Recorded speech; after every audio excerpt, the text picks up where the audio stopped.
Sir, I have muted everybody, so you can unmute and start the meeting.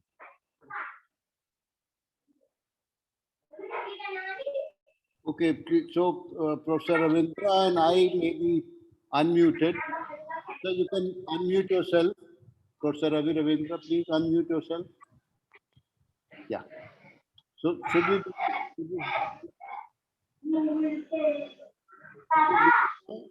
But I see lots. I'm hearing lots of noise again. But only 3 persons are unmuted. Only 3 persons are there, including myself. I can hear children's voices. Okay. I'll mute myself. Yeah.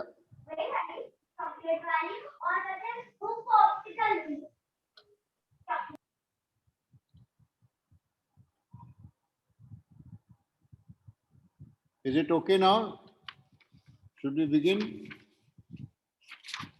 I think the recording is started, so I'll begin now. Yeah, you can begin from the beginning, and okay. I welcome Professor Krishna and others also. Okay, Professor Krishna is here. Good evening, sir. So I think we'll begin now. We have about 41 people. Others may join a little later. So first of all, I want to express my sincere thanks to Professor Ravi Ravindra, who very kindly agreed to talk to this group. Sir, we have been doing it for 1 year now, and we have been quite successful. We have tried to get in people who are associated with Krishnamurti and his teachings. And I'm really happy that you agreed and you are with us today. Professor Ravi Ravindra doesn't need any introduction in Krishnamurti circle anywhere in the world. He's a very sought after speaker, but I'll briefly introduce him to people who are not aware about him.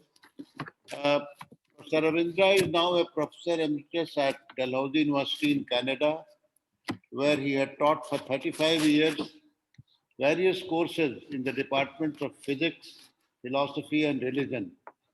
He was a visiting member of the Institute of Advanced Study in Princeton, US, and a fellow of Indian Institute for Advanced Studies in Simla, India. His spiritual search has been much assisted by the teachings of Krishnamurti, G.I. Gurdijief, Zen, and Christian and Indian spiritual traditions. Professor Ravindra is going to talk to us about Krishnamurti and traditions. So, sir, the stage is open for you now. You can take as much time as you want. And after you're finished, maybe Professor Krishna and Dr. Gajanan Rao can make some observations. And then the floor is open for people to ask questions. With these words, I once again welcome Professor Ravi Ravindra for this talk. Thank you, sir. Well, let me first of all begin by simply reminding everybody here that any tradition or any teaching is at the best a finger pointing to the moon of truth. If one gets so attached to the finger, one can never get to the moon. This applies equally to the teaching of Krishnamurti or Vivekananda or Ramakrishna or anybody else. I say that because it is absolutely necessary to realize that the great sages, and Krishnamurti was obviously one of them, they see something very directly, and by the time they try to express this, as some of them have themselves said, it's like trying to describe colors to a blind man. So in the process, they end up using certain words, certain symbols, certain metaphors, and then one can get so attached to them that one forgets that what they experienced cannot be described. They themselves actually say that. The Buddha refused to describe what nirvana is. Similarly, Christ is unable to describe what is the kingdom of heaven. Krishnamurti was unable to describe the whole realm of truth, love, and beauty that he occasionally contacted. So it's very important for us to realize this, not to get so attached to any particular tradition or teaching, because then one can never be free of it. In my personal judgment, the very validity or significance of really any teaching is that it can free a searcher from the teaching and lead to something to the truth. And this is especially astoundingly true in the Indian tradition. Let me now give you an example, two examples. Shankara, I'm personally not a great fan of Shankara, but he's obviously regarded as a very great philosopher in India. This is what he said: for one who is awake, the scripture ceases to be authoritative. Therefore, he realizes that scriptures have its limitation, but they can be helpful. Similarly, in the Bhagavad Gita itself, this is what Krishna says. Actually, I wrote it down so I can in fact read it to you.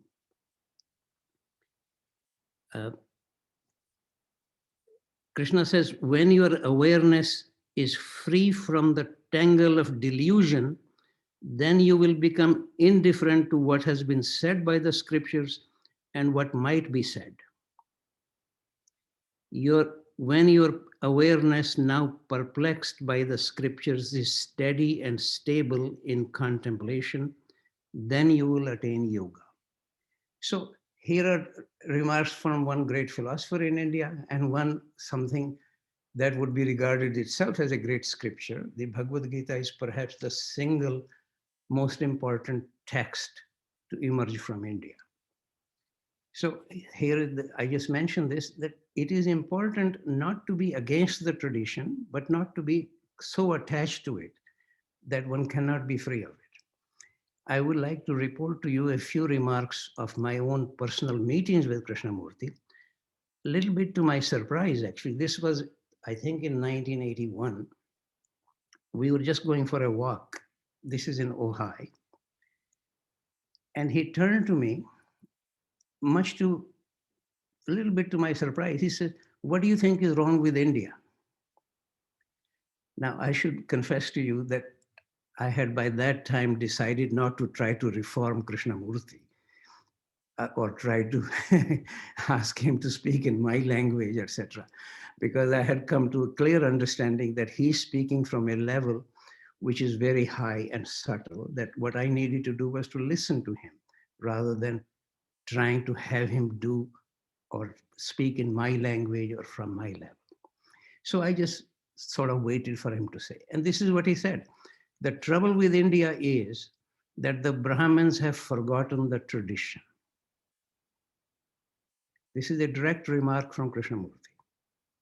Now, for certain, by Brahmins, although he was himself from a Brahmin family, and I think he did have many attitudes, very Brahmanical attitudes.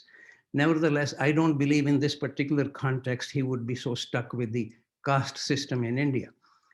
I'm not a Brahmin myself, and he's speaking to me as a person who might listen to him. So that the Brahmins have forgotten the tradition. It is also true that many people in India, I know some of the scholars who were trying to gather some material about the Indian tradition, they did not want to include Krishnamurti because he, in their judgment, denies the tradition, doesn't believe in any of the scriptures, etc. So they thought, well, why should we be including him in the Indian tradition? On the other hand, it is also true, I have known many people in the Krishnamurti circles who also feel as if he's somehow against the tradition. This is the reason I'm quoting this remark to you, that what he's saying, he himself occasionally did point out that in the detailed dictionary of the English language, tradition and betrayal actually have the same common etymological root. You can look it up in the Oxford Dictionary, large dictionary. Tradiro also means betrayer. So he periodically quoted this. So in a certain way, he did convey the impression as if he was against the tradition.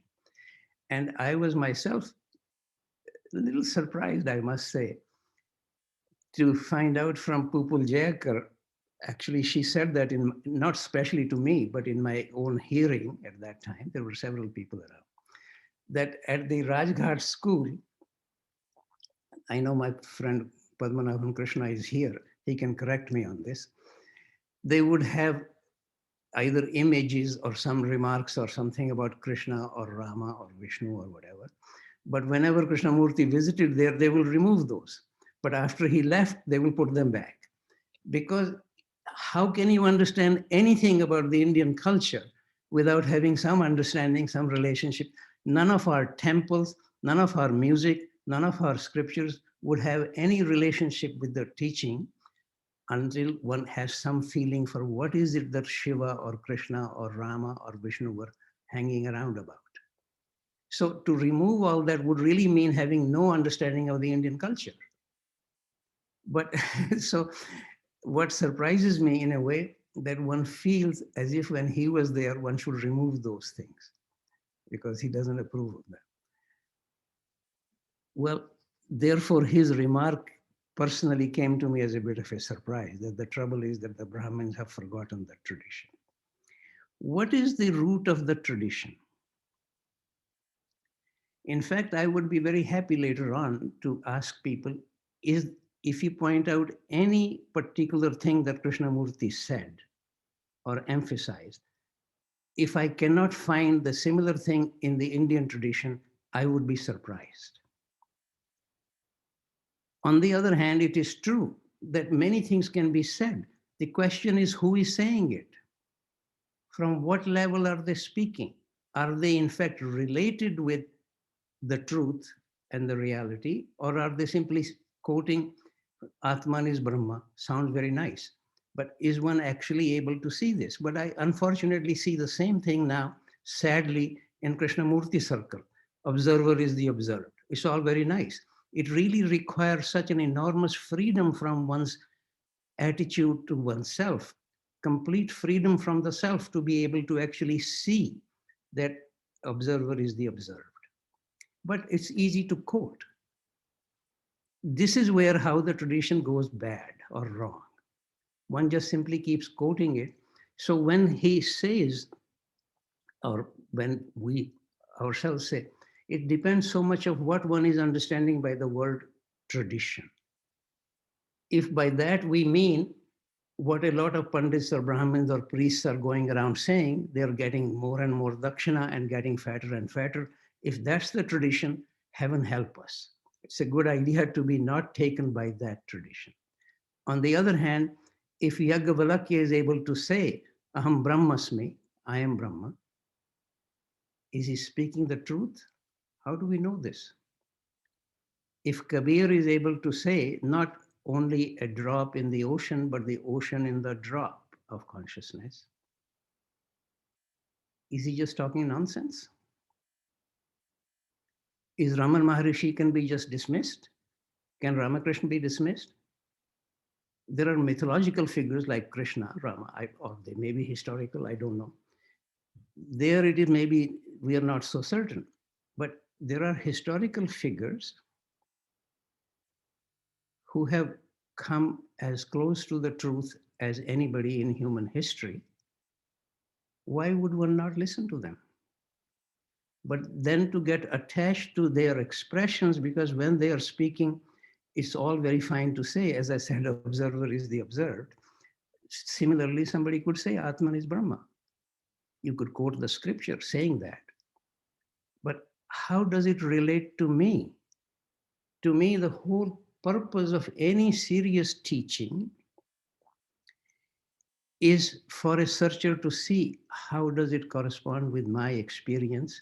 How can I actually relate with this or understand this? So here I would now, just to take 2 or 3 further incidents of my own meetings with him, really. First of all, several years ago, I think it was in the late 80s, there is a whole large set of volumes called Encyclopedic History of Human Spiritual Quest. And they have 2 volumes on Christianity, 2 on Islam, 2 on Hinduism, etc. And first volume on Hinduism is from Vedas to Vedanta. The second volume is called Modern Flowerings or Modern Development. And it was actually there when I mentioned this remark, I suggested to them that they should include an article on Krishnamurti among the modern developments in the second volume. And the scholars involved there were a little concerned about it because he's not part of the tradition because of his own remark. But in any case, finally, they were reasonably convinced to have an article about him. And I mentioned this, which other volume, this is about 16 volumes in this encyclopedia. Do you think a volume on Christianity will include Krishnamurti, or volume on Judaism or in Islam? The only other possibility is a volume on Buddhism, but I can guarantee none of the scholars of Buddhism would necessarily include him as the modern flowering of the Buddhist teaching. So therefore, to become against the Hindu tradition would be crazy. That is the only tradition or a volumes on that tradition which will actually include Krishnamurti. And would then in that context, I should also say, since I was invited to write an article about him, he was still alive. This is in 1984 or 85. So I thought whatever I would like to say in this article, which was basically, I was trying to focus on Krishnamurti's insistence about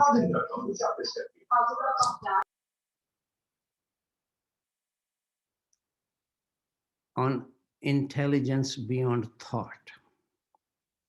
So I arranged a meeting with him to really ask him if he would agree that this would be more or less the heart of the teaching that he keeps inviting us to attend to, an intelligence beyond thought.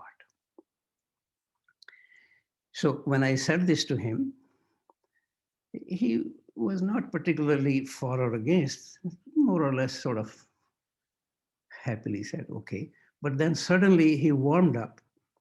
He said, sir, take the risk, speak from your heart.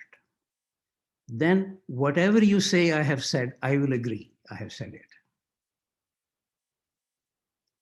Now, I must say, very surprised and felt blessed both by his feeling of confidence in me and also a suggestion that I needed to speak from my heart. Then he would agree, whatever I said. Now, therefore, one has to be very careful what one says, and especially, but there are, I mentioned some of these things here. There were one or two other situations here.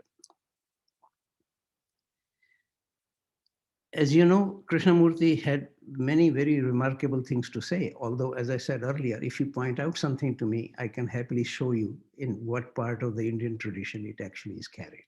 So it's not so much emphasis on intelligence beyond thought. Every teacher would tell you that the very meaning of something being spiritual is that it is subtler than the mind. And therefore, one needs to find a relationship with a level of reality which is subtler than the mind. The very first substantial sutra in the Yoga Sutras, this is actually the second sutra in the first chapter, but it's the first substantial sutra, which says yoga chitta vritti nirodha. Yoga is stopping all the movements of the mind. Because the mind can approach only up to a certain level of subtlety of reality. All our science and philosophy is dedicated to searching reality with the mind. Whereas in all serious spiritual teachings, and I just gave this only simple example, you can look, for example, in the Bhagavad Gita. This is what Krishna says. I won't try to translate the word yagya or yajya. It's in India, especially, most people here are from India. He says, people undertake yagya in varieties of ways. Some give material goods, some practice yoga, some do this. But those who are of serious vows, to them I recommend swadhyaya, self-study. Then recommendation is to find a quality of the mind where it is amani bhavam. quietness of the mind. It's beyond the mind. This is from the Bhagavad Gita. So it is absolutely the standard idea in any spiritual teaching that the spiritual reality, practically by definition, is subtler than the mind. And therefore, freedom from the mind or intelligence beyond thought would be almost the thing one is searching for. But it's easier said than done. I don't know about you people. I'm talking just an ordinary man here. You may be angelic and maybe it's easier for you to be free of the thought. I say in my case, it's not so easy, but that is the call, nevertheless. And then very strong emphasis in the whole of the Indian tradition, and of course, naturally in Krishnamurti, on self-inquiry. I just mentioned to you what Krishna says in the Bhagavad Gita. Those who have serious vow, I suggest Swadhyaya. Now, to be sure, every culture, every teaching degenerates. If you now look at Sanskrit English dictionaries, the first meaning of Swadhyaya, they say, is reading sacred books. Only third or fourth meaning is self-study. Literally, that is what it means, Swadhyaya. There is no complexity about it. Anybody who knows even the remotest or the tiniest part of Sanskrit sees that these two words simply mean self-study. And I remember a conversation with Krishnamurti. There were 3 or 4 people there only. And I mentioned this, and he doesn't use that language in public, but there he says, damn it, sir, what's the point of reading any of these sacred books unless you read the book of yourself? That is really the call, to read the book of oneself. Swadhyaya. Patanjali's Yoga Sutra, this is among the niyamas. This is the very opening sutra in the 2nd chapter. Tapas, Swadhyaya, Ishvara Pranidhan. This is the practice of yoga. So Swadhyaya is absolutely necessary to see what I am, what is stopping me, where does my mind go, what it does. And then what is behind that is a very important principle. I did not personally hear Krishnamurti emphasize that very much, but probably he did, and I'm not aware of this, that self-awareness is actually the mechanism of self-transformation. I need to begin from where I am, not from where Krishnamurti was. Clearly, listening to him was like listening to Gandharva music. But if I want to learn how to play do, re, mi, or sa, re, ga, ma, that's quite a different place. He could be speaking from the level of truth, love, and beauty. I see I am self-occupied, self-centered, driven by fears and desires. That's what I need to begin from. That's where I am. Then I see that if I see impartially, steadily, without approval or disapproval, whatever I see actually changes in quality. Let me therefore repeat this remark. Self-awareness is the mechanism of self-transformation. In fact, personally, I don't know any other mechanism, although in the Indian tradition, one can find, sometimes it is mentioned, a great sage touched somebody and brought about a reformation or transformation in them. For example, Ramakrishna apparently touched Vivekananda before he became Vivekananda, and therefore created a whole transformation in him. Maybe that is possible, but that is how many Ramakrishnas are there, and Vivekananda was already prepared for many incarnations, according to Ramakrishna himself. Before, when Vivekananda comes to him, Ramakrishna says to him, how come it has taken you so long? I've been waiting for you. So maybe it is possible that there are other mechanisms of transformation. But personally, in my own experience, if I see that I am greedy and I see it deeply impartially, occasionally that greediness dwindles. So, therefore, enormous emphasis on self-inquiry. Krishnamurti, as far as I know, practically in every talk speaks about it. Self-inquiry. And then always very much the suggestion, actually this is true in absolutely all teaching, freedom from my usual self, because the whole underlying idea. Now, Krishnamurti was not particularly interested in the metaphysical aspects of these things, but the traditions have much to say about it. That particularly in the Indian tradition, we don't have a creation myth. What we actually have is an emanation myth. Brahma did not create the world. Brahma became the world. Everything that exists, including even mosquitoes or a piece of stone, has particle of Brahma in it.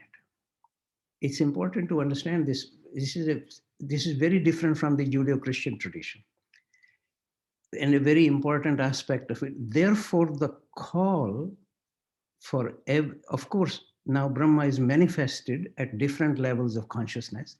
I hope my consciousness is a little different from that of a mosquito. Assuming that, or hoping that, then the call is that different levels of consciousness naturally have different levels of materiality around them. But why has this consciousness taken on my body? In order to evolve so that it can return back to Brahma. Now, putting it in a slightly different way, focusing it only on human beings, that particle of Brahma, or Krishna in the Bhagavad Gita says a particle of myself, has entered the body. Krishna, because he's identifying himself with Brahma. That particle of Brahma in me has taken on my body and mind in order for this body and mind to assist the evolution of this particle of Brahma so that it can return to the source. Which is why in India now, we would say search for Atma. Atma otherwise simply means the self. It can be at a very low level or a very high level. I don't want to go into details of this, but these days the attitude has become in India as if Atma refers to your deepest self, which is then identically the same as Brahma. There are 4 Mahavakyas in the Upanishad. This is one of them. So therefore the call is that the reason my body and mind exist is to become the instrument for the evolution of the particle of divinity which has taken on this body and mind. The body and mind will die. For others, I usually say in a few decades. At my age now, I should not speak in terms of plural decades. This will obviously die. So this is the general, as I said, I never personally heard Krishnamurti give this kind of metaphysical background, but this is implied almost in everything he said, that there is this level. Brahma is difficult to describe. Upanishads always say neti, neti, not this, not this. Whatever description you have is not sufficient. But there were 3 words he occasionally used, at least in my hearing: love, truth, and beauty. And I should also say here that there is, personally, I get the impression that for him, there was more or less a complete duality. Either one was connected with the complete light, love, truth, and beauty, or in complete darkness. Whereas certainly in my experience, sure, usually I am in a lot of darkness, but occasionally there is some clarity, some insight. I'm not wholly self-centered. To my surprise, occasionally I do something which is really selfless, at least 1 in 100 occasions. I say that because to imagine that there is only complete yes and complete no, or complete darkness and complete light, is not at all helpful for any searcher. One needs to begin from where I am, not from where Krishnamurti was. And Krishnamurti himself, there is no point denying any of this. Clearly, as he himself actually says at the end of his life, that this quality of energy will not enter this kind of body for hundreds of years. And even at the very beginning of his life, his mother is aware that there is something unusual about this kid. Leadbeater was hardly a fool. He sees many people at the beach there. This is the one person he selects for becoming the world teacher. Why? So one needs to realize that Krishnamurti himself has undergone many lifetimes earlier, during which many things have grown in him and developed in him. Why deny this? One can't now just begin from the level where Krishnamurti is. Although he had very democratic kind of tendency, he would say that. In fact, on one occasion in a conversation, I was saying to him that obviously you are very different than from where I am. How do I connect with this? He turns to me and says, do you think the speaker is a freak? I said, yes. Because freak can mean something degenerated or bad, but it can also mean something extraordinary, unusual. If we don't really see that he was extraordinary, why should we be gathered here in the name of Krishnamurti? He brought a teaching which, in my personal judgment, is really carrying on the heart of the Indian tradition, but it always requires to be conveyed by somebody who is actually embodying the truth. The truth is not, expression of truth is not the truth. Let me keep reminding you. This is actually one of the tragedies. One gets attached to an expression. Atman is Brahma, observer is the observed. It's all very nice. That's not the truth. Truth is embodied by some living person. Therefore, one of the reasons I myself undertook studying other traditions, such as Christianity, because if one can find more than one expression pointing to the same great truth, then it is easier to be a little free of getting attached to the expression of the truth. At best, the expression can point to something. If I get so attached to it, then I'm stuck with the expression. So let me keep reminding you, expression of the truth is not the truth. Truth needs to be embodied by somebody. And their very strong emphasis by Krishnamurti himself, for example, he even would, let me quote one of his remarks to you, be totally attentive and do nothing. This is a very strong emphasis in the whole of the Indian tradition on being rather than doing.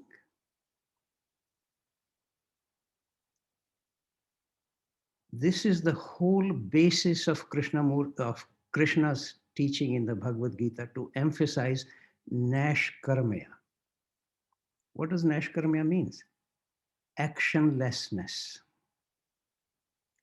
But he repeatedly says that is not inaction. For him, Nashkarmya is action coming from not my desire, my will, but can I become an instrument, in this way of speaking, of Krishna's will or divine will? How can my mind, my body actually become an instrument? This is why, this is a direct quote from the Bhagavad Gita. An accomplished yogi, knower of the truth, sees that I do nothing at all. Direct quote from the Bhagavad Gita. It is being done in me or through me. I'm not doing it. We actually have a very classical expression of this in the Christian tradition by Christ. He said, I am not the author of the words I say. I say what my Father in heaven tells me to say. It's a direct quote from the Gospel of John. So I mentioned some of these things here. It's not that the notion of emphasis on being rather than doing is absolutely central in any serious spiritual teaching. Because the call is, can the quality of my being become one with Brahma? Of course, this is hardly an easy call. How many people on whole human history have come to this? Even the Buddha had to have many lifetimes before he could become the Buddha. So to fantasize that if I just quote Krishnamurti or quote the Rig Veda or quote the Upanishads, then I'm all set. It's crazy. One has to really realize that it is a call to an enormously subtle reality, merciless self-inquiry, impartial, finding relationship with the levels of reality beyond mental agitation, and not getting so occupied by doing this good work, that good work. That good work needs to emerge out of me, out of my being, rather than deciding to do the good work. In fact, one of the expressions he used to use, a rose does not decide to smell like a rose. We recognize that it is a rose because of its fragrance. So goodness or good work needs to come out of the goodness of the person, not I decide to do good. If I were to say that the Buddha was enlightened, but he was not compassionate, it will be an oxymoron. There is no meaning of being enlightened unless compassion is oozing out of you. Therefore, very much emphasis of his on being rather than doing is quite right. This is actually the heart of any spiritual teaching. Certainly very much emphasized in India. I just gave you this example of Nash Karmya from Bhagavad Gita. And always very much the emphasis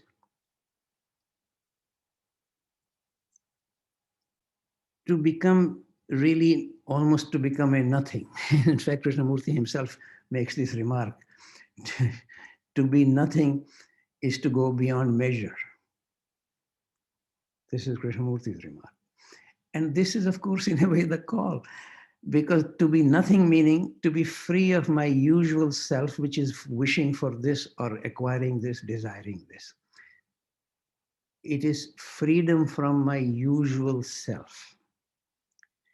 In fact, let me quote to you a remark from Shatpath Brahman, not an ordinary text, very ancient text. When a person will knock at the sun door, now this is a way of saying, by the way, in the Upanishad, there's very strong tendency, especially in the Brihadaranyaka Upanishad, that when a person dies, ordinarily human beings will go to the moon, from where they will return, usually in terms of wind or rain, back to reincarnation. But those who really come to some awareness, they will go to the sun door. That's the background of this. So Shatpath Brahman is saying, those who knock at the sun door, they will be asked, who is it? If the answer is anything other than nobody, one may not enter. So the whole call really is, how can I become more and more free of myself? And it is slightly ironic in a way. One needs to, of course, begin from where I am. So I often say it's really, how to be on the way and out of the way. That is the call. So that I don't become the center of this achievement. On the other hand, if I am not undertaking any practice, any search, nothing will ever happen. So let me therefore come really more or less to stop really all this. The basic, I feel the emphasis on self-inquiry, on silencing of the mind or going beyond the thoughts, and emphasis on being rather than doing. I think I just quoted to you this remark of Krishnamurti, be totally attentive and do nothing. This is one of his remarks. If I'm totally attentive, I see what needs to be attended to. It comes out of me rather than my deciding to do the good things. On the other hand, I personally feel, given where I am, sure, I can decide to do something that seems to me to be a good thing. In the process, I can see, then I want to get some reward for it, want to be acknowledged, want to be approved, or want to be admired. So if I see that, can I then see if I can possibly be free of my being admired or not being admired? Can I simply actually attend to what I see is the right thing to attend to? But to imagine that I can begin from where Krishnamurti was will be quite crazy. In this context, let me also mention another remark of his. Truth can descend to you, but you cannot ascend to the truth. I quote some of these things. I imagine most of you have heard this or read this, right? Most of whatever I'm quoting are almost exactly what he actually said to me. But some of these things I'm sure are said by him many times. He was not shy about repeating many times what he has said earlier. And he was also not particularly consistent about anything. He actually thought consistency is a hobgoblin of the narrow minds, small minds in any case. So one doesn't need to, this is his remark, by the way. So when he said, you cannot ascend to the truth, but truth can descend to you. So I said, Krishna, should I just go and have another beer and let truth descend on me? Is nothing required from my side? You see, this is where the trouble is. He made many such remarks. And unless one actually questions this and sees how it applies to me, for example, following that remark was also this is actually publicly made. Effort is an abomination. Is anybody among you here have never made any effort? Has that been an abomination? Could Mr. Dubey graduate from IIT without making any effort? And then there is always such strong emphasis. For example, one of his remarks, analysis is paralysis. Very nice sounding. In fact, one of our graduate students in my own university had heard Krishnamurti, and he decided to give up doing physics because this analysis is paralysis. He was quoting Krishnamurti. Can you look at any trustee of the Krishnamurti Foundation anywhere in the world who did not engage in analysis? I will be completely surprised. So it's crazy to just keep quoting these remarks and to take them so literal-mindedly. They all have their place in a particular context. So no effort, nothing, so I should just go and have beer and let the truth descend on me. Okay, that sounds very nice. How do I become receptive to the truth? All work or exercise or search in any spiritual teaching is not to be going into heaven with my boots on. It is actually, how do I become receptive to the descent of the truth? In fact, very interesting remark in the Quran that if I make even one step towards Allah, Allah will make a dozen steps towards me. If the truth is trying to find me and I'm running away, I'm not there. I'm not present. I'm not willing to receive it. I'm not relaxed enough to receive it. I'm tense. That pushes away subtle energies.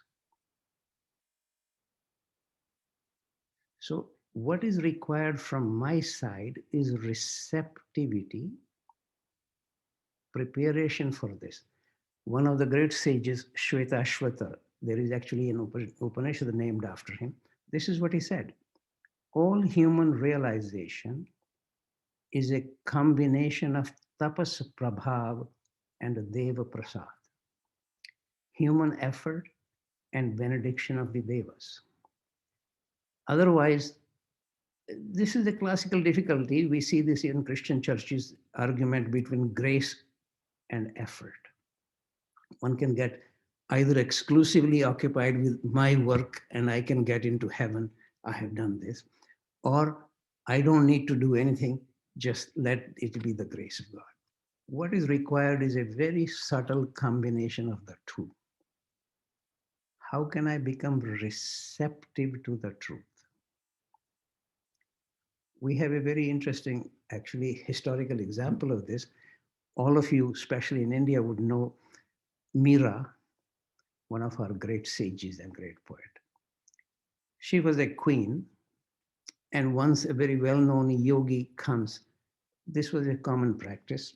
Actually, it still is in some places outside big cities. A yogi would come and sit outside the town, and people can come to him, ask his advice, etc. So Meera wanted to go see him. He refused. He says he's a yogi and he can't allow any female to come to his presence. So Meera sent him a note saying, "Oh yogi, I would have thought in the presence of Krishna, we are all females." Receptivity. This apparently touched the yogi so much, he came and became her disciple. I remind this, how do I become not only what traditionally would have been called activities associated with masculine, receptivity with feminine. This is now unfashionable, but to keep these two words, both activity is required from my side and receptivity, but real activity needs to come from above, from Brahma, from Krishna, from the level of truth, love, and beauty. But how do I become receptive to it? So I mentioned some of these remarks to you here, but I invite everybody, it's not only listening to Krishnamurti, but reading anything from the Bhagavad Gita, Gospels, whatever interests you, engages you, really to ask, how does it apply to me? How do I relate with this? Does it bring about any change in my life, or am I just quoting observer is the observed? Truth cannot, you can't assent to it, it can descend to you, blah, blah. All this is very nice. And sadly, I have an increasing feeling this is how every teaching is ultimately destroyed. It's just quoted, but not lived. So I would appeal to all of us who actually admire Krishnamurti, as I do very much. From my personal point of view, he was one of the most remarkable human beings I ever encountered, speaking of the truth, from the truth, with the truth. And it will be a shame not to listen to him. But then I need to ask, how does it actually apply to me? Not simply just quoting him here or there. And many of his expressions were actually quite harmful and dangerous, unless they are questioned. I just quoted to you 2 or 3 of them. Effort is an abomination. Now, in this context, I should also mention this question of truth cannot descend, or you cannot ascend to the truth. Many years ago, a magazine had invited me to write an article on Krishnamurti. And I wrote this as really a letter to Krishnamurti. But I was quite sure that, many people were writing to him. It was probably never delivered to him. But in 1980, if you don't mind me taking a few moments to mention this, I was actually coming from a conference in Hawaii, going to Halifax, and we had to change flights in Los Angeles overnight. And most of you know that Ojai is about an hour and a half drive from Los Angeles. So since I was going to stay there overnight, but I wondered, I phoned Mary Zimbalist, who was really more or less taking care of Krishnamurti for the last 15 or so years of his life. Whether Krishnamurti was in Ojai, I did not know that. And because on several occasions, Krishnaji had said to me, please come and see me anytime you can. In fact, I very often spoke at Crotona, which is in Ojai. This is a Theosophical Institute, and they invite me practically every year. I give a course there. So then if Krishnamurti was in Ojai, I would go and see him. In fact, on one occasion, he specially said to me, let them pay for your travel. Then you sneak out and come and see me. This is Krishnamurti. I'm quoting him directly. Then you sneak out and come and see me.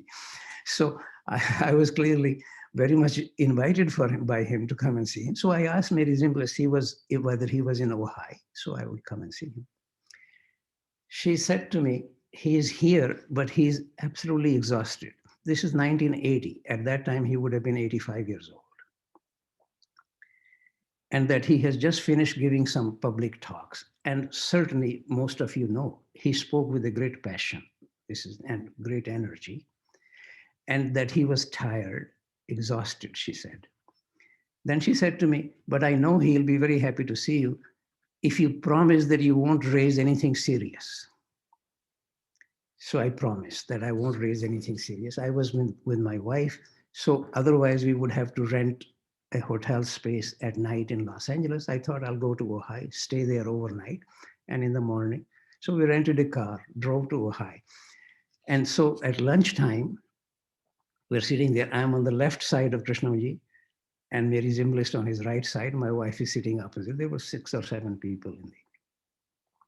First of all, to my surprise, he wasn't eating very much, and he kept holding my right hand the whole time. And as you know, growing up in India, we are not accustomed to eating with our left hand. But otherwise, I would have missed my lunch. So I was eating with my left hand.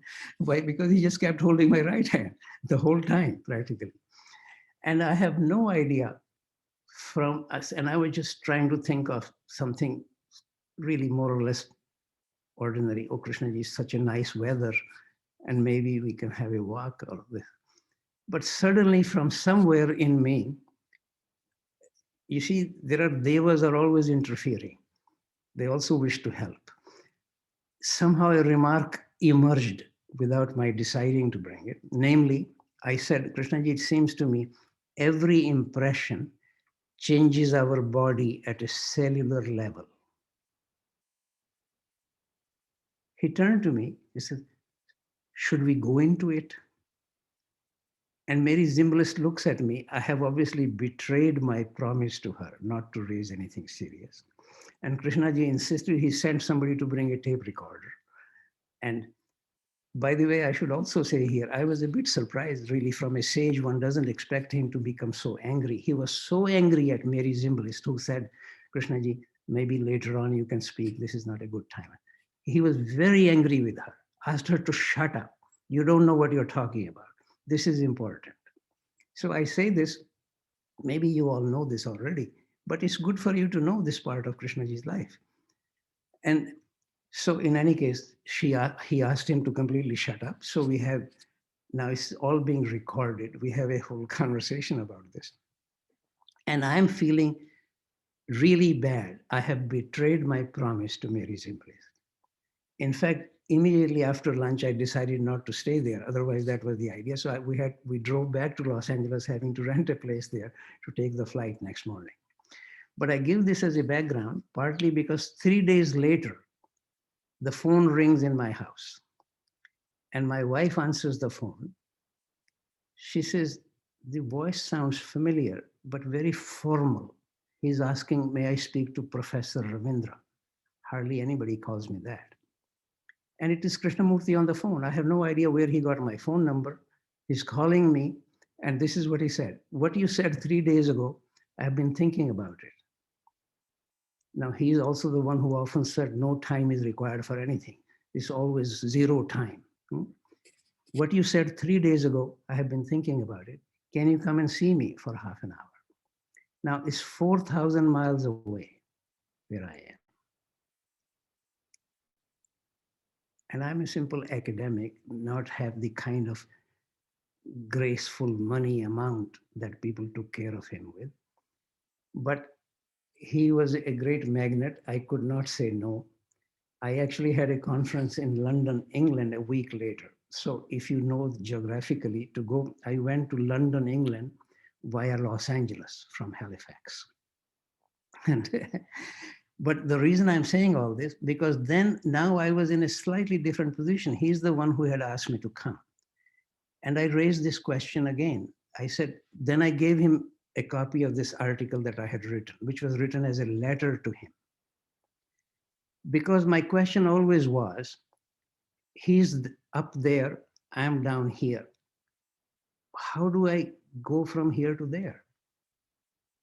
So that letter ended with a remark from me, or a question from me. I said, Krishnaji, I can understand there is no bridge from here to there, but is there a bridge from there to here? So Krishnaji then said to me, he had not yet read it. So I gave him this letter. He said, okay, we'll meet tomorrow morning. So, I mean, I mention all this to you. Next morning, he actually prepares the breakfast for us. And so we have breakfast. This is in Mary Zimbalist's place, actually. She was not joining us, but it's her house. And so we have at breakfast. And then he says to me, yes, the thing that interested me in your letter was this last remark. There is a bridge from there to here. This is what I've been teaching for the last 60 years.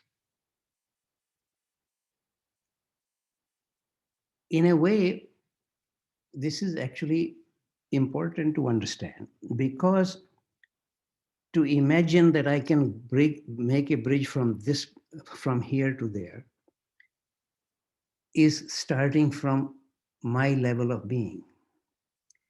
Any serious teaching needs to come from above, from the other side, which is what Krishnamurti brought, which is what the Buddha brought, which is what Christ brings. One needs to realize that that doesn't mean that there is no bridge, that there is no path. But what is the quality of that path? It needs to come from there to here. And he said he's been teaching this for the last 60 years. But as you also know, he said at the end of his life, nobody seems to have really understood what he was teaching. This is not my remark, this is his own remark. Because all of these serious teachings are subtle and really fragile. Simply to keep quoting them is not very helpful without questioning, without seeing how can I actually practice anything here. So maybe I should really stop here now to invite people to, please don't necessarily agree or disagree with me. That's not the relevant thing from my point of view. Bring your own insight, but of course, if you wish to bring a question, if you wish to ask something, I'm perfectly here. And I know if somebody had suggested that my friend Padmanabhan Krishna will first of all speak. So I'll be happy to hear what he will say. Thank you, sir. Thanks a lot. Very interesting and thought-provoking discourse. May I request Professor Krishna to say something, sir? Please unmute yourself. Yeah. Unmute, sir. Unmute. Yes. Thank you, Ravi. First of all, nice to see you.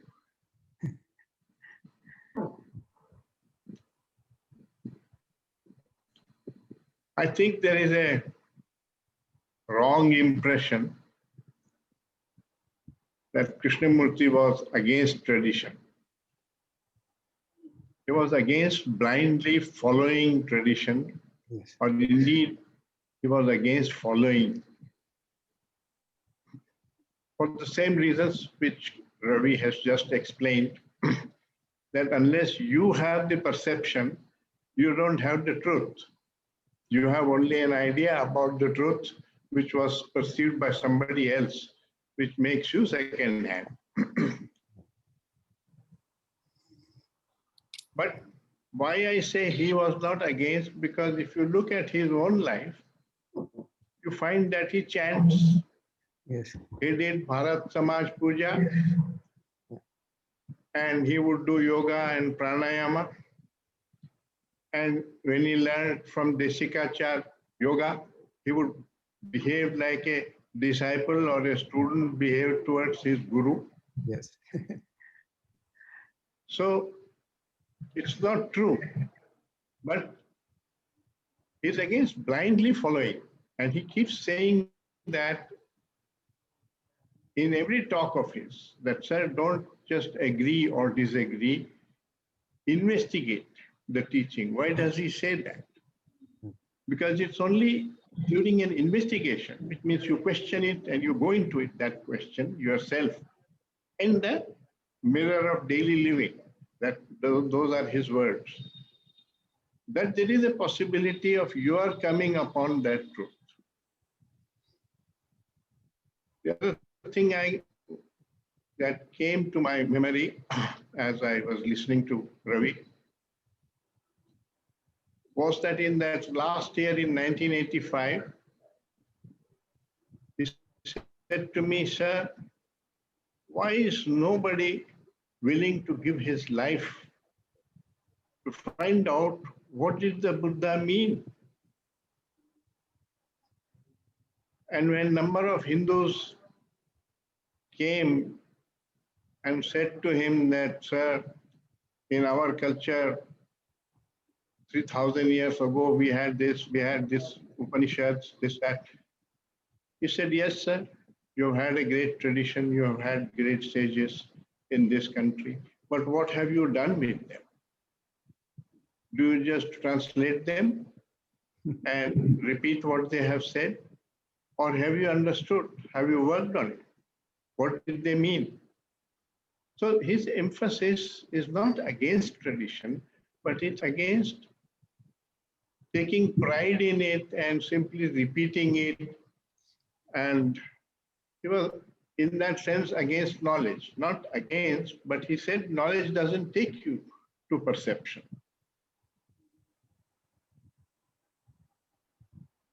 Well, those are the thoughts that come to my mind. He wrote an article in 1928.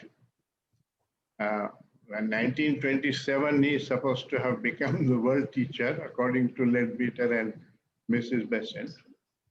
And 1928, he wrote this article, Tradition Which Has Lost Its Soul. So he's not against tradition, but it has lost its soul. Brahmanism has lost its soul. If you read the Dhammapada, there is a whole chapter on who is a Brahmin.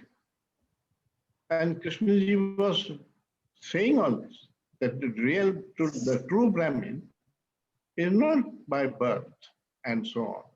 So it is this misunderstanding of the tradition or superficial understanding which is an illusion. When that illusion is as sinister as any other illusion. So this whole quest for self-knowledge, which he said is the key to wisdom, is to free yourself of all illusion so that you are living with reality and not with some conjecture of your own, not in a thought world of your own creation. That's how I understand it. And I think that Ravi made it amply clear that that's what it was. But the general impression that he was somehow against tradition, in my opinion, is not true. And this business about effort, it is effort only when it is egoistic. So it is at the motive level.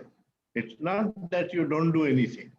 You do, but when you do out of love, it is not effort.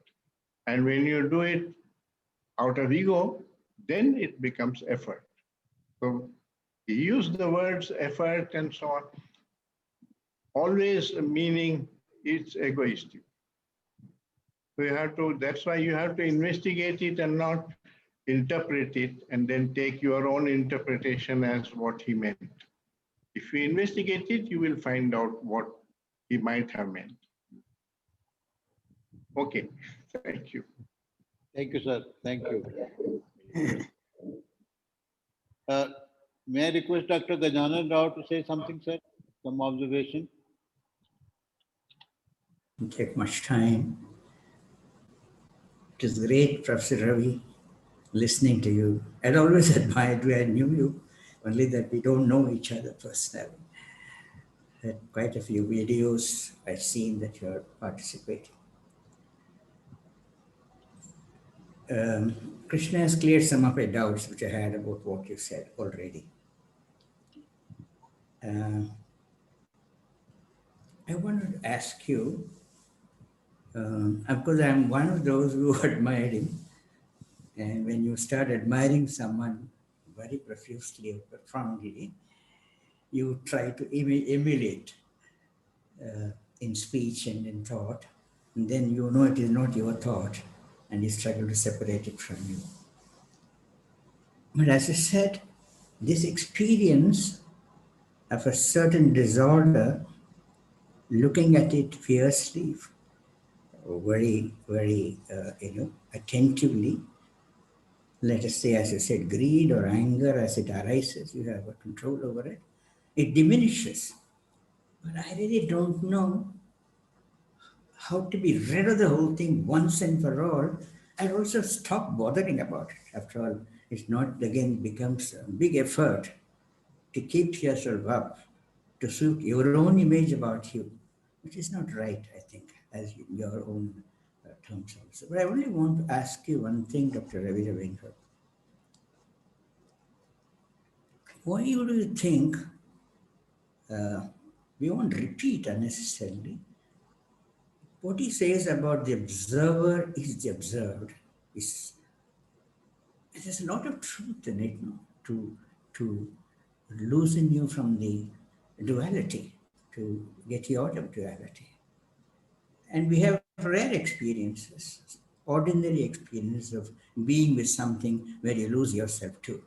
It may be music, it may be, and then it happens, let us say, even with Krishnamurti is talking, that particular bit of truth he was talking about sinks in yourselves much more eminently or well. And it's, I'm not saying it can mutate them, but it just doesn't enter the mind only. It enters your heart, it enters your probably some particular group of cells, I don't know. And I feel it has relevance. If you made that part of you in a way, then you don't go and apply it as if it's a formula to apply. It seems on rare occasions to come to help by applying itself, what you heard very attentively from Krishnaji. And such attentive listening almost is at a level of the observer is not there. I don't know, I may be criticized for this. I want you to remark this. And as Krishna said, effort may be, he had said something like that thought is divisive. It looks very strange and rude. You're all the time reveling in thoughts, and thought being divisive and corrupt also, almost being scolded. But can thought realize it's not contextually to be not there is also another question. Thought becoming aware of itself. It's all something that's difficult to put into life, but it's there, revealing a lot of meaning. You may not be able to hold it, and a very bad word put to use in real life. But I have a feeling that's one of the Mahavakyas when he says about knowledge, memory, thought, and its interference in psychological aspect of the life. And this particularly, this observe and the observed, is I think his main theme of the conversations or talks he made or whatever he teaches. How would you say we're going to handle that bit of that at least? I would like you to say something. Really, in a way, I don't have anything special to speak here, really, because I feel all of these remarks of his, one needs to again and again ask oneself, how does it apply to me? For example, if I am looking at somebody and meanwhile I am judging them, questioning them, arguing with them, that is a different way of looking at somebody. If I can look at the same person with some sense of love or compassion, then it is knowing something about them in a very different way. So the suggestion, for example, in the Yoga Sutras, in Patanjali's Yoga Sutras, he speaks about 2 or 3 different levels of attention: dharana, dhyan, samadhi. In this state of samadhi, these days in India, the word samadhi seems to be as if you're just in a perplexed state or not there at all. That is not the general meaning of this in the tradition.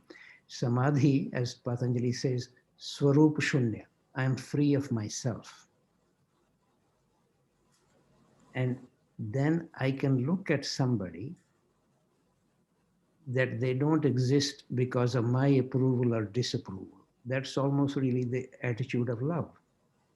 Then what I'm seeing is really myself, if you like. Then one could actually experience the meaning of observer is the observed. Otherwise, they remain separate. One can see this very clearly. In all our scientific knowledge, the observer is separated from whatever is being observed. In fact, at least in physics for the last 100 years, there is no human being as the observer in any case.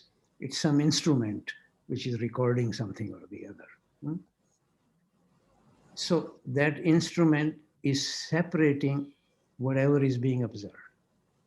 The call is, can I bring an impression or feeling of oneness, identity, love?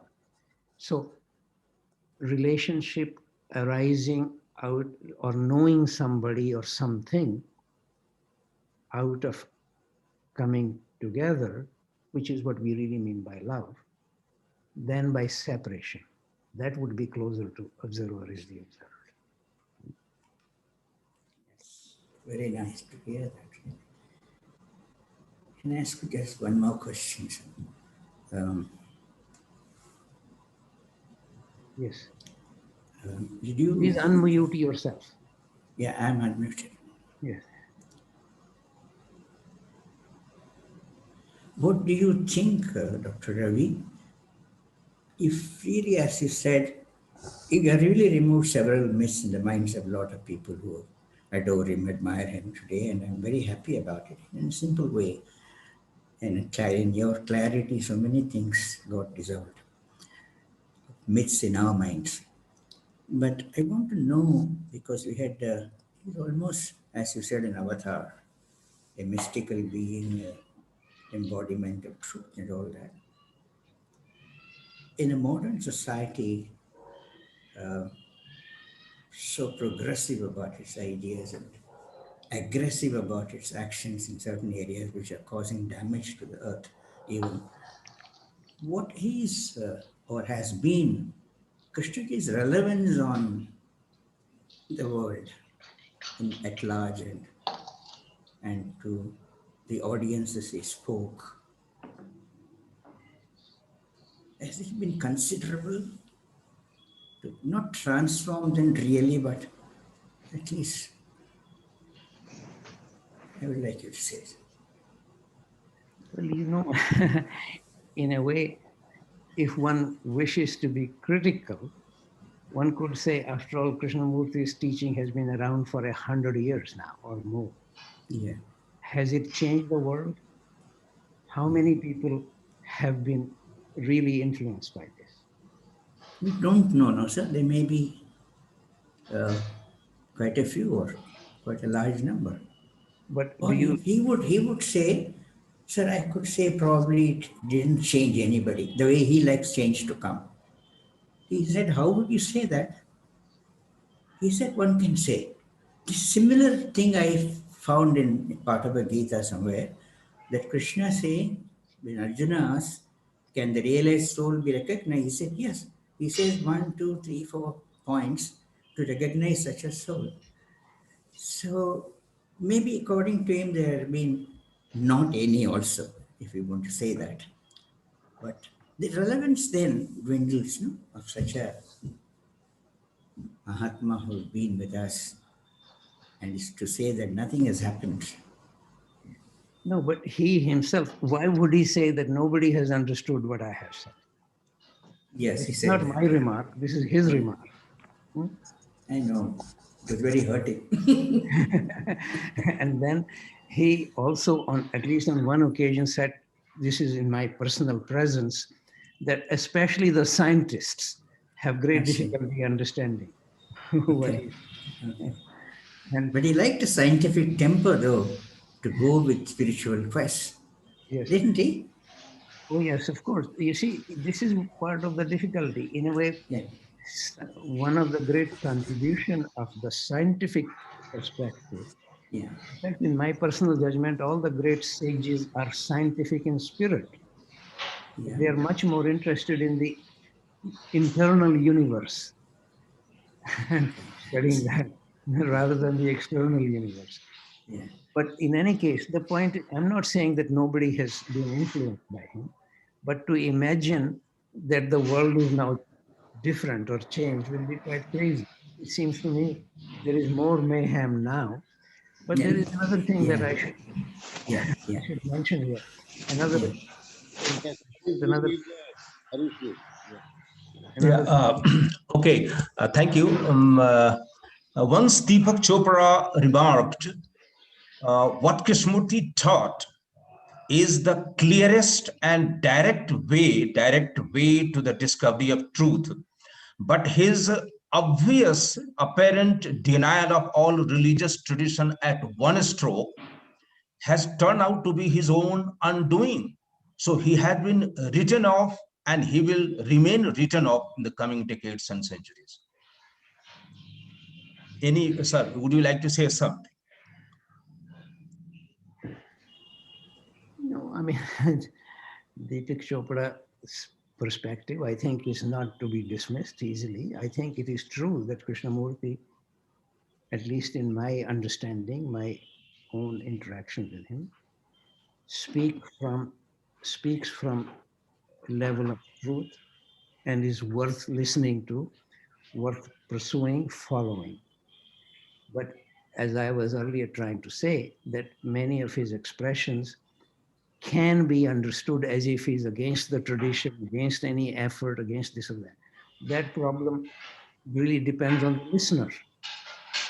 As my friend Krishna or Padmanabhan Krishna was saying, that if one carefully sees what Krishnamurti is saying, he's not against all kinds of effort, only egotistic effort. He's not against the tradition, but only just merely blindly following the tradition or quoting the tradition. All that is true. But how many people are willing to spend the time and energy in trying to really see what is it that Krishnamurti is really trying to say, rather than just quoting this expression, that expression, approvingly or disapprovingly. If you approvingly quote it, that doesn't really help transform anything in you. If you disapprovingly quote it, then you just dismiss him and no longer are interested. But to say that is easy, but then I again ask myself, if I hear or read anything by Krishnamurti, how do I actually respond to it, first of all, myself? And then how can it be an approach which can be more meaningful, helpful, and truer rather than agreeing or disagreeing, approving or that is a Thank you, call sir. to myself. Okay. Thank you. Mr. Harsh, yes, sir. Go ahead. Harsh, then we will go to the next one. Yes, can you hear me? Is that okay? Yes. All right. There's quite a bit I want to say. Maybe, firstly, I would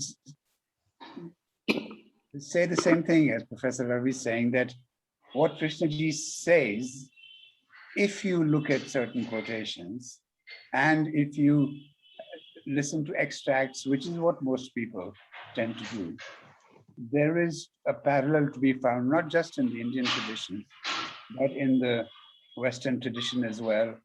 The Greek philosophers, modern philosophers, there is a emphasis on self-knowledge, on self-study, of transcendence, of realization. All of these are there. So it all seems to be some attempt over the ages to people look at the deepest truths and try and express them, and people have expressed them. Serious people have expressed them in different ways. So why is this sense that Krishnamurti is against tradition? What he is, seems to me, and I will give you an example of it, is what tradition has become. In fact, you were right, there are two meanings to the word. If you look at the etymology of the word tradition, it means to betray.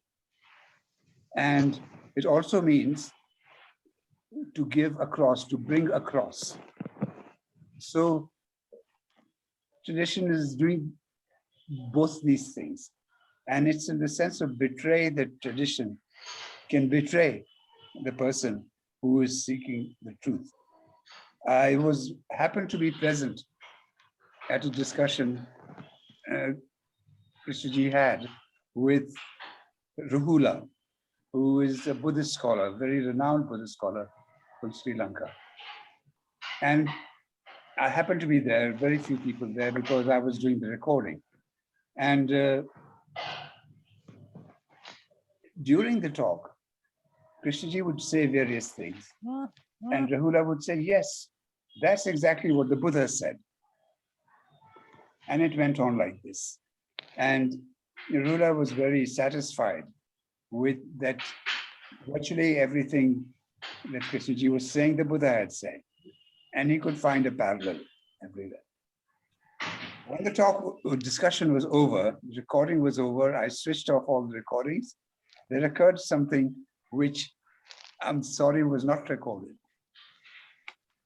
Krishnaji pulled up his chair right opposite Rahula. He said, no, forget all the scriptures. I will show this to you, what it means to have a silent mind and be free of all this.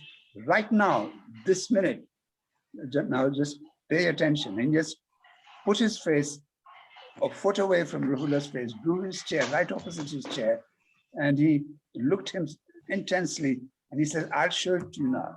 And Rahula's response to this was, yes, that's what the Buddha says. You can see it in an instant. And he said, no. I'm not saying you can see it in an instant. I'm saying I'll show it to you in an instant. And that was the difference. The difference between, he was saying, I'll show it to you in an instant. And Rahula was taking it as you can see it in an instant. And he didn't. And you felt that if Rahula had just moved away a little from his knowledge of the scriptures, he would have seen something that Krishnaji would have shown him right on the spot. But the moment passed. And this is the way in which tradition can betray us. That particularly when tradition descends into ritual, into performances of certain kinds of observation, all of that, diet, you should do this, observances, not do that, and so on, that it actually becomes a hindrance to the very thing that it is about. And this is what Krishnaji was at pains to point out, that mostly tradition degenerates into that. And at the same time, he did have respect for the sages, particularly for the Buddha. He had respect for the Buddha, and that was very much so. So I think that's where this question of what tradition can actually be a hindrance. And that is the thing. Now, also, he was not absolutely 100%, and he made this very clear, that he did not want his teachings to be compared with anybody, with other teachings. Not that he was denying anything. He says there's no point in it. It's going to be difficult enough for you you really have to go into the meaning of things and see it for yourself, and to pick up one quotation and then say that that quotation is similar to what somebody else said is actually going to detract you from the intense inquiry that is necessary. So by implication, he didn't say it like that. If you want to go try and understand the Buddha, then try and understand the Buddha. But here I am, I'm present here. And so this is what I'm saying. So the foundations are under very strict instructions from him to never compare, not have commentaries, etc., or his teachings with other teachings, because it detracts. Not that he's saying others are not meaningful, but it detracts from the single-mindedness that is necessary to go deeply into what he means, as Professor Ravi has very correctly pointed out, that just to look at a quotation is superficial. You really need to go see what it means for you, see how it relates to your life, what's happening in your own mind, how your thinking works, and all of that. So that is another reason why people might feel that he is against other traditions. He's saying, no, just follow this and follow it intensely. Another point I wish to make is that there may be some ways in which what Krishnamurti says is different from the traditions that we are familiar with. I'm not an expert on traditions, but of course I've been interested in all the Indian and Western traditions that are around. And here are a couple of things that come to mind immediately. What the first most dramatic thing is, Krishnaji says clearly that if you are going to observe yourself, then your mind must be free of thought. You must already, and he uses these words, must already be on the other side. To start, the first step is the last step. You have to be on the other side before you can start the inquiry into the self, because if you are observing with a mind that is caught up in thought and caught up in the known, then you will not be able to observe the truth, because you will be caught up in confusion and delusion and illusion and all of those things. So this is a very puzzling and enigmatic thing that one needs really to fully understand, that you have to start already free of thought to be able to begin to observe the self. This I have not found in any tradition which seem to talk. I mean, forgive me, I don't know them so deeply, that there is a kind of process by which you reach or strive towards or seek whatever it is, transcendence, enlightenment, or liberation, or any of these things, that it is at the end of the process. He is actually saying it's at the beginning of the process. And also, he has great emphasis on questioning. And I do not see the same kind of emphasis on questioning. Question everything, including the speaker, including the scriptures, including yourself, including your own understanding. Question everything. Everything must. And this spirit of inquiry is what he is asking us to engage in. So once again, I do not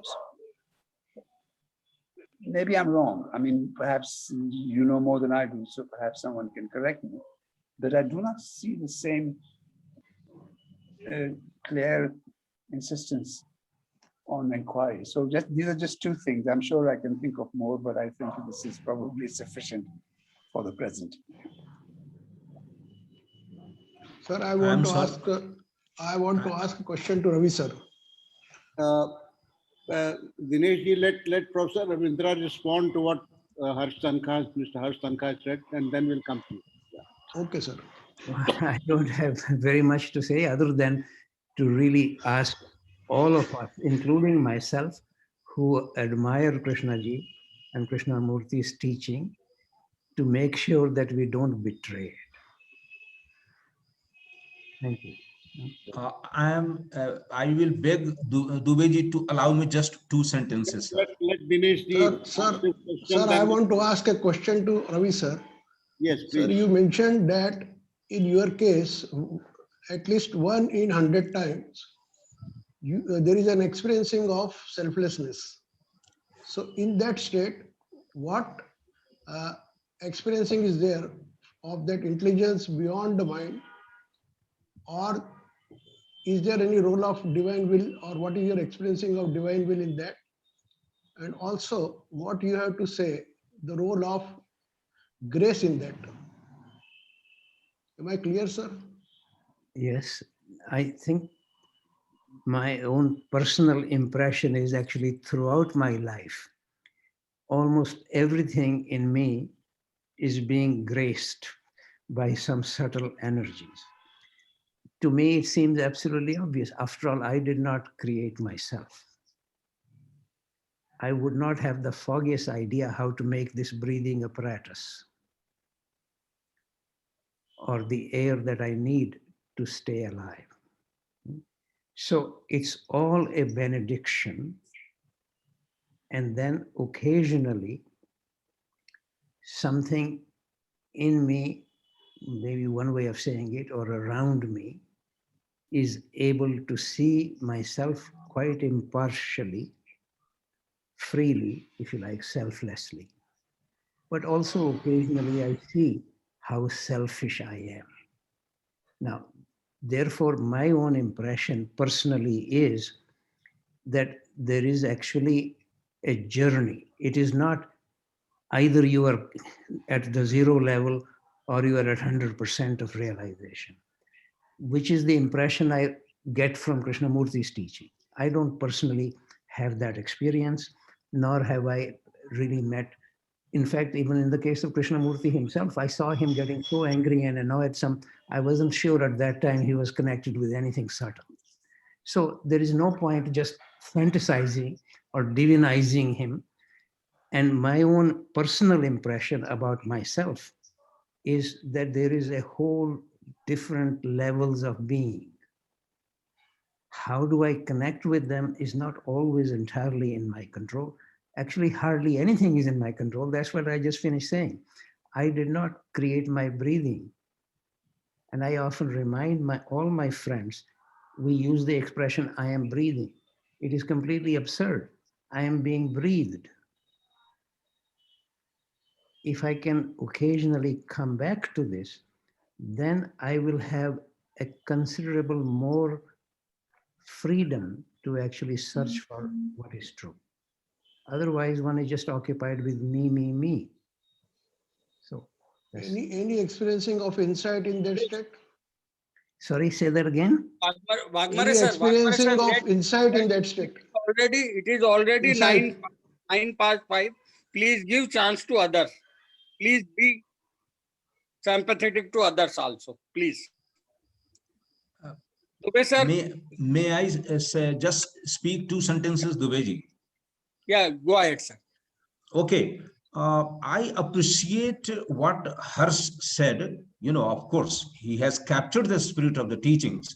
But I wondered if I can make a request. You know, the saying things like nothing, the study of other people's teachings and scriptures would detract us from the exploration of teachings, smacks of radicalism in religion. I spent about a year in Saudi Arabia, And when I asked my Muslim friends, why you said that there is no past life or whatever it is, why somebody is my boss and I am his subordinate? He said, the problem is that in Islam, you cannot even ask that, why there is so much disparity.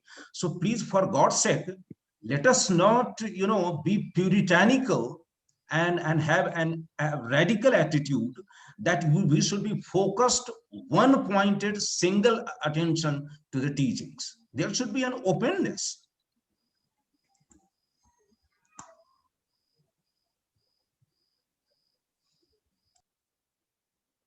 If I can respond to that, by now you might realize that, of course, I myself have been interested in all the other traditions as well.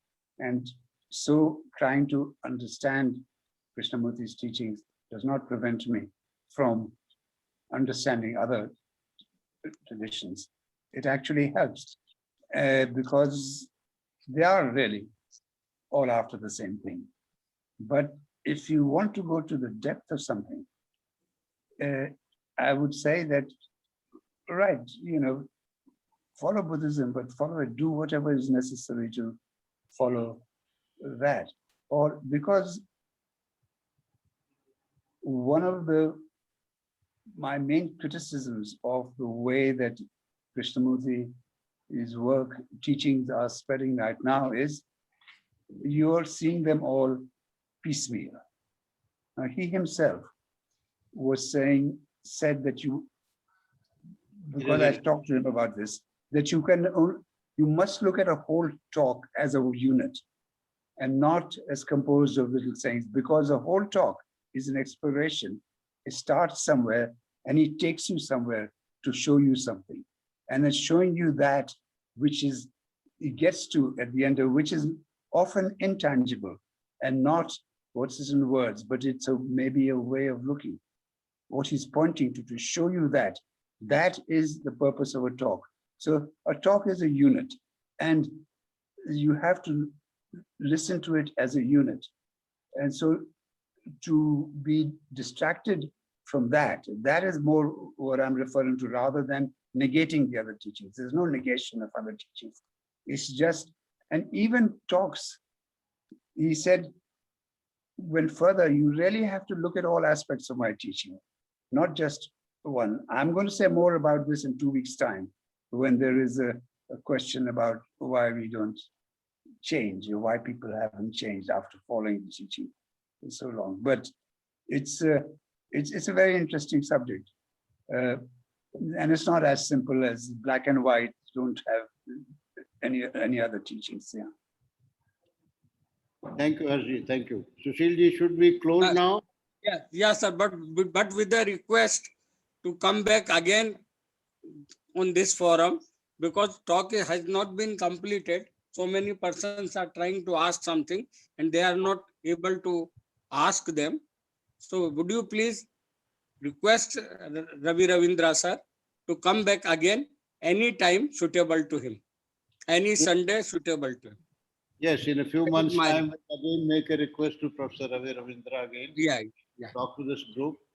So let me thank him for sparing his time today. And we are really, really grateful for his time and his talk. It was really wonderful. And we'll again, as you mentioned, we'll make a request in a few months from now and request him to talk to us again.